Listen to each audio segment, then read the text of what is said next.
उत्तर प्रदेश के जनपद गाजीपुर में जहां गाजी मियां वाली कब्रिस्तान के पास की एक जमीन को लेकर विवाद सामने आया है। इस मामले को लेकर सपा और कांग्रेस नेताओं ने डीएम को मांग पत्र सौंपा है। शहर के रौजा इलाके में स्थित कब्रिस्तान के पास स्थित इस जमीन पर वर्तमान में प्रॉपर्टी डीलरों द्वारा निर्माण कराया जा रहा है। ऐसे में प्रॉपर्टी डीलरों द्वारा जमीन पर अवैध कब्जे का आरोप लग रहा है, जबकि प्रॉपर्टी डीलर इस जमीन को काश्तकारी की जमीन बताकर कार्य कर रहे हैं। आज सपा और कांग्रेस कार्यकर्ताओं ने विवादित जमीन पर कार्य रोकने के लिए डीएम को मांग पत्र दिया। इस मामले में डीएम ने कब्रिस्तान और काश्तकारों की जमीन के सीमांकन का दावा किया है। उन्होंने कहा कि कब्रिस्तान और काश्तकारी की जमीन का सीमांकन किया जा चुका है।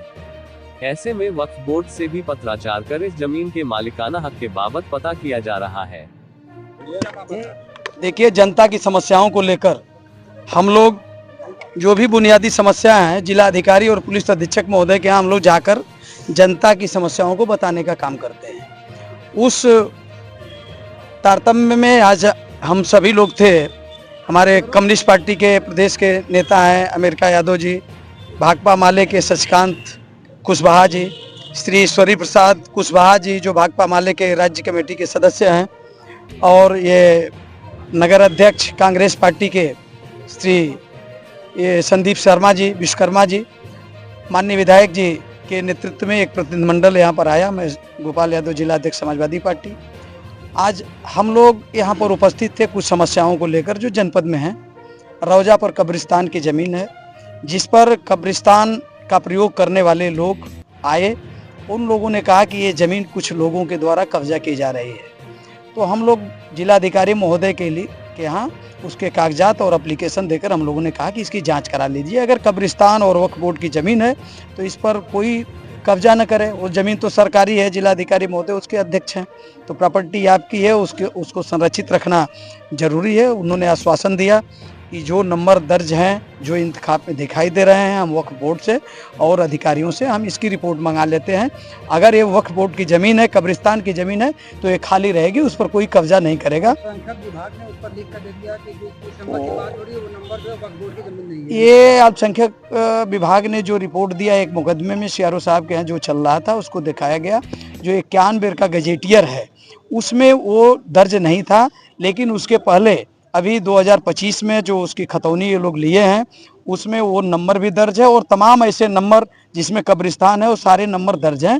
और वो कागज़ जब दिया गया है जिलाधिकारी महोदय, उन लोगों ने कहा है कि इसकी हम सत्यता की जांच वक्फ बोर्ड से करा लेंगे कि अगर ये नंबर होगा तो इसको कोई छूने का काम नहीं करेगा।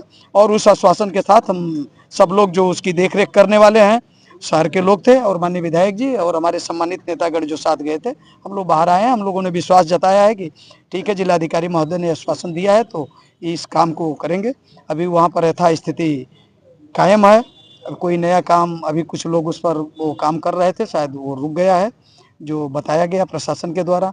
पार्टी का डेलीगेशन भी आया था आपसे मिलने के लिए, और विधायक के साथ थे। एक कब्रिस्तान की भूमि का मामला है, उन लोगों ने मामला आपके सामने रखा, उस मामले पर क्या करें?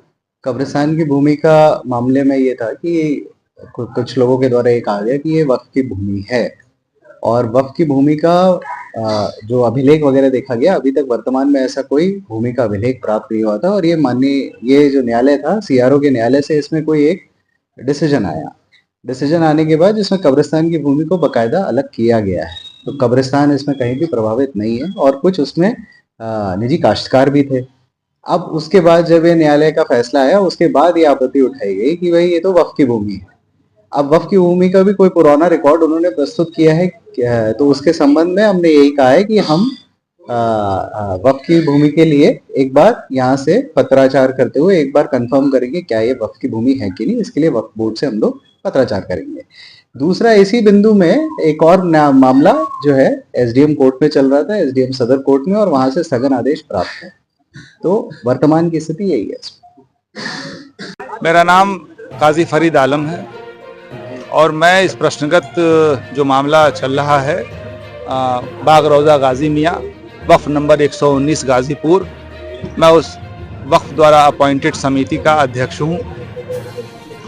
और यह कि आप लोग मिस्र बाजार स्थित इमामबाड़े पर एकजुट हुए हैं, क्या मामला है?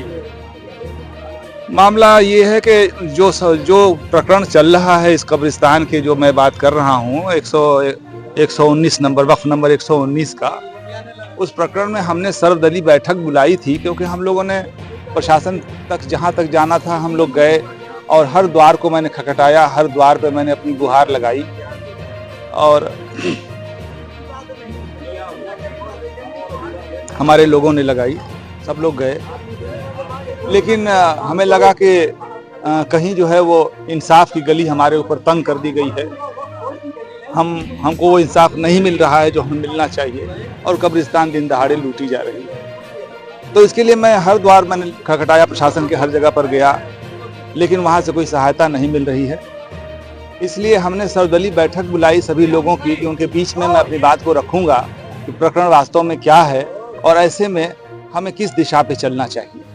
किस कब्रिस्तान का मामला है और कब से ये चल रहा है? ये कब्रिस्तान वाला काम जी, ये कब्रिस्तान बाग रोजा गाजी मियाँ, ये रजदीपुर देहाती, इसमें 9 गाटें हैं, 181, 182, 183, 185, 186, 187, 188, 576, 577, ये कुल 9 गाटें हैं, जिसमें 181 नंबर गाटा कुछ बड़ा है, 6.5 बीघे का लगभग जो है वो है, और उसमें 2 मस्जिदें हैं, तमाम कच्ची पक्की कब्रें मौजूद हैं और ये 3 दिन से जो है काम चल रहा है। इसमें एक मस्जिद हमारी गिरा के खत्म कर दी गई, 2 मस्जिद थी, अब एक मस्जिद आप वहाँ ढूंढने जाएंगे तो नहीं मिलेगी, एक मस्जिद फिर बची हुई है हमारी, और तमाम कब्रिस्तानों को भी जो है रौंदते हुए जेसीबी चला करके मट्टी डाल करके उसको कर रहे हैं। इसमें हम लोगों ने राय लिया, ठीक है, जो पूर्व मुतवल्ली थे, मुजावर कहलाते थे, उन मुजावरों ने कालांतर में चुपके छुपा के जाए जैसे भी करके जो उनका तरीका रहा हो, या किसी की मदद से उन्होंने अपने नाम को दर्ज करा लिया, ये सत्य है। लेकिन उसी के खिलाफ हम लोगों ने 32-38 का मुकदमा किया, ये जानने के लिए कि भाई इनका नाम आखिर किस आधार पर, किसके आदेश से ये आ गया। लेकिन हमने जब मुकदमे को दाखिल किया 22 अगस्त 2025 को, तो वो मुकदमा ऊपर ही टांग लिया गया। उस मुकदमे को कंप्यूटराइज कोई नंबर नहीं दिया गया, उसे सीधे कानूनगो तहसीलदार साहब के माध्यम से कानूनगो के हवाले कर दिया गया और कानूनगो साहब ने उसको अनिश्चित काल के लिए अपनी अलमारी में ताला लगा करके बंद कर दिया।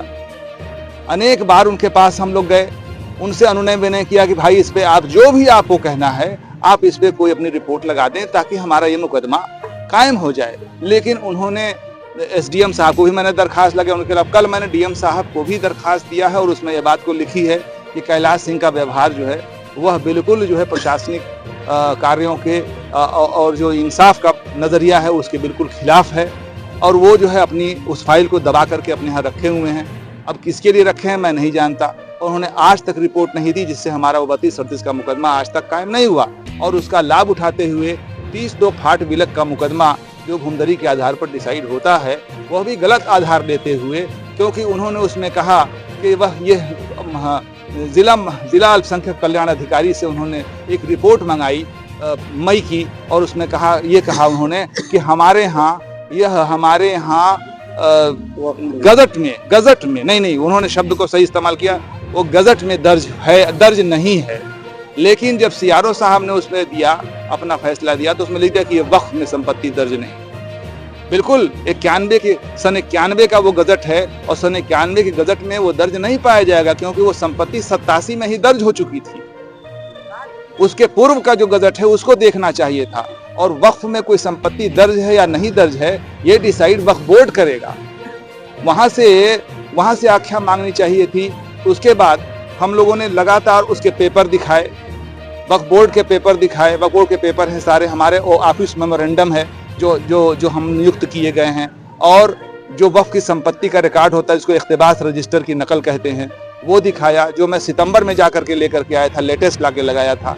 लेकिन उसको मानने से इनकार कर दिया। ये बिल्कुल झूठ है कि वो संपत्ति वक्फ में दर्ज नहीं है, वह संपत्ति वक्फ में दर्ज है, और संपत्ति का पूरा विवरण मैंने उपलब्ध कराया, सारे साक्ष्य उपलब्ध कराए, सारे डॉक्यूमेंट उपलब्ध कराए, लेकिन उसके ऊपर कोई भी विचार नहीं किया जा रहा है, और इस तरह से खुल्लम खुल्ला लूट का बाजार गर्म किया जा रहा है। इससे हमने जो CPI-ML के, CPI के, समाजवादी पार्टी के, कांग्रेस पार्टी के भाजपा के भी लोगों को मैंने इनवाइट किया था, सर्वदलीय बैठक में अब आए बैठे, पूर्व विधायक खुर्शीद जी को भी बुलाया था, अन्य लोगों को भी सूचना दी थी कि बैठें, मैं अपना स्टैंड में एक्सप्लेन करूं कि मेरा स्टैंड क्या है और कितना सही है और कितना लायक है कहां आगे बढ़ने के लिए। तो उस पर उन लोगों की जो है वो हमें सुझाव मिला है, मैं उन लोगों का शुक्रगुजार हूँ और उन्होंने बात किया है जिलाधिकारी महोदय से, के लिए जाएंगे और बात करेंगे। मुझे अच्छे बातों के संकेत मिलते हैं कि हो सकता है कि संपत्ति को सुरक्षित संरक्षित किया जा सके।